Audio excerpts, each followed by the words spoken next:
नमस्कार दोस्तों, स्वागत है आप सभी का आपके अपने YouTube चैनल सिंपल मार्ग में। दोस्तों, अगर आप हमारे WhatsApp ग्रुप को ज्वाइन करना चाहते हैं तो डिस्क्रिप्शन में उसका लिंक दिया है, वहां जाकर आप हमारे WhatsApp ग्रुप को ज्वाइन कर सकते हैं। नर्मदे हर। दोस्तों, नर्मदा परिक्रमा की इस यात्रा का आज अपना दिन है 81, रविवार 25 मार्च 2018। अमरकंटक से कबीर सबूतरा, करमंडला, करंजिया, अमलदेही, रूसा से गोरखपुर। हम प्रातः 5 बजे जागे। नित्य क्रम के बाद हमने आकर कल शाम के ही मैया को जबरदस्ती बद्ध किए तट पर स्नान किया और फिर आश्रम में आकर पूजा की। वैसे तो परिक्रमा के दौरान परिक्रमावासी ऐसे विविध धार्मिक पौराणिक महत्व के स्थानों पर 1 या 2 दिन रुकते हैं, पर हम पूर्व में भी किसी स्थान पर नहीं रुके हैं। साथ ही अब तो समय के अभाव के चलते हमारे लिए आगे बढ़ना अनिवार्य हो चला है, इसीलिए हम आज ही आगे बढ़ेंगे। प्रातःकालीन पूजा के बाद मैंने श्री शीतले दंपति माताजी बाबाजी के साथ चाय प्रसाद लिया और रवि जी ने दूध और बिस्किट प्रसाद। इसी दौरान आश्रम में रुके अन्य परिक्रमावासी मूर्तियां भी स्नान आदि करके आ गए। हमने सामान समेत आगे बढ़ने का मानस प्रदर्शित किया। बाबा जी ने हमें एक एक टोपी और एक एक गमछा दिया, जो सरकारी नर्मदा सेवा यात्रा के लिए बनाया गया था। हमारे मना करने पर भी उन्होंने आग्रह से वो हमें दिया, अतः हम उनके इस स्नेह को मना नहीं कर पाए। इसके बाद सभी को नर्मदे हर करके हम यहाँ से करंजिया की दिशा में प्रातः 7:10 पर आगे बढ़े। निकलते समय माता जी ने मार्ग में खाने के लिए मुरमुरा, बालूशाही आदि अल्पाहार दिया। किनारे से मैया का प्रवाह काफ़ी घुमावदार है, क्योंकि मैया इस यात्रा में सर्पाकार बहती है।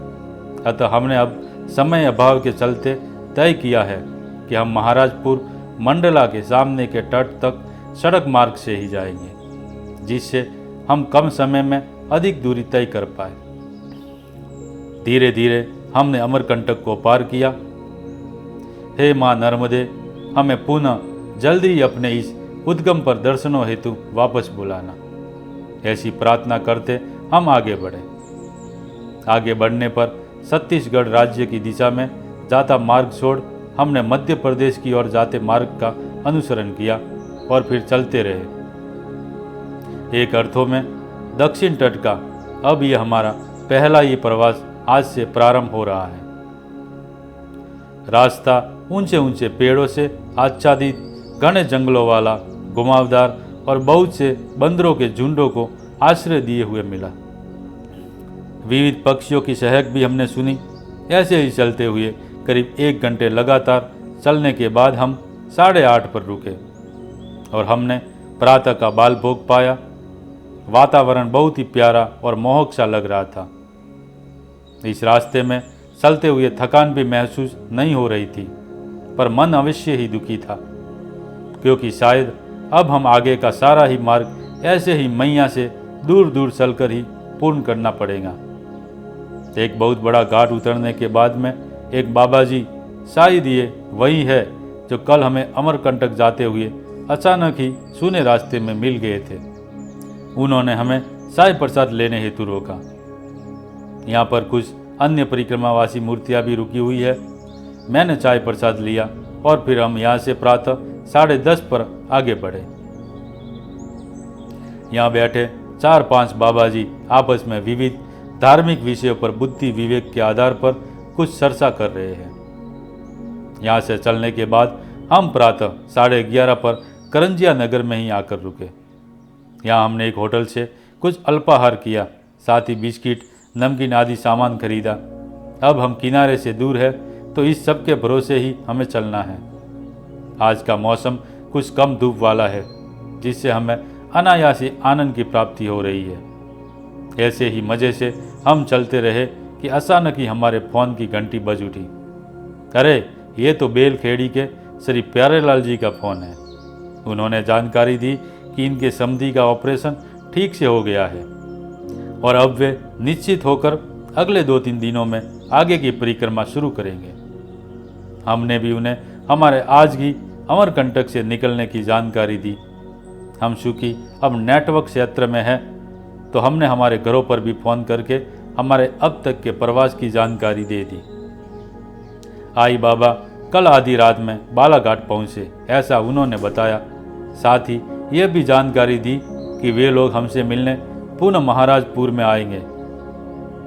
सारे दिन ऐसे ही चलते रुकते हम आज के दिन की तकरीबन 40 किलोमीटर की यात्रा कर शाम 6:30 बजे गोरखपुर गांव के श्री गोरखनाथ मंदिर में आ गए।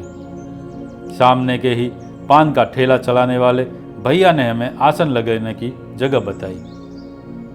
हमसे पूर्व यहाँ एक बाबा जी परिक्रमावासी पहले से रुके हुए हैं जो अपना भोजन प्रसाद बनाने में व्यस्त है। हमने भी रात्रि के भोजन प्रसाद हेतु आवश्यक सामग्री ले ली। शाम के स्नान हेतु हमने थोड़े ही दूरी पर बने हैंडपंप पर जाकर स्नान किया और फिर शाम 7 बजे आश्रम में आकर पूजन अर्चन किया। सारी पूजा के दौरान मन में ये बात खटकती रही कि अब हमें ऐसे मैया से दूर होकर चलना पड़ रहा है। पूजा के बाद रवि जी ने बहुत ही स्वादिष्ट खिचड़ी प्रसाद बनाया। उन अन्य परिक्रमावासी बाबा जी ने आटे और गुड़ का मीठा पदार्थ बनाया था। सभी ने साथ मिलकर रात्रि 8:15 पर भोजन प्रसाद पाया और फिर सारे बर्तन आदि धोकर हम अपने अपने आसनों पर आ गए। अनायासी बाहर से एक व्यक्ति आ गए जो शायद शराब के नशे में थे और हमसे बहुत समय तक बातें करते रहे। उनसे छुटकारा पाने के बाद हम लोग रात्रि 10 बजे निद्राधीन हुए। आज अत्यधिक चलने की वजह से रवि जी के पैरों और जोड़ों में कुछ अधिक दर्द है। ओमकारेश्वर जी तक की हमें लगभग 750 किलोमीटर की पद यात्रा और अभी करनी है, जो केवल मैया की कृपा से ही संभव होगी। ना जाने आगे कितने और कैसे अनुभव हमें मिलने वाले हैं। मेरी परीक्षा की वजह से रवि जी भी अब किनारे से चल पाने के सौभाग्य से वंचित हो गए, इसका मुझे आंतरिक दुख है। पर हमने आपस में इसे ही मैया की इच्छा मान अब ऐसे ही सड़क सड़क जाना तय किया है। यही सब विचार करते हुए आंखें बंद हुई। नर्मदे हर। दोस्तों, अगर आपको हमारा वीडियो अच्छा लगा हो तो लाइक करें, अपने मित्रों में शेयर करें और हमारे चैनल को सब्सक्राइब जरूर करें। नर्मदे हर।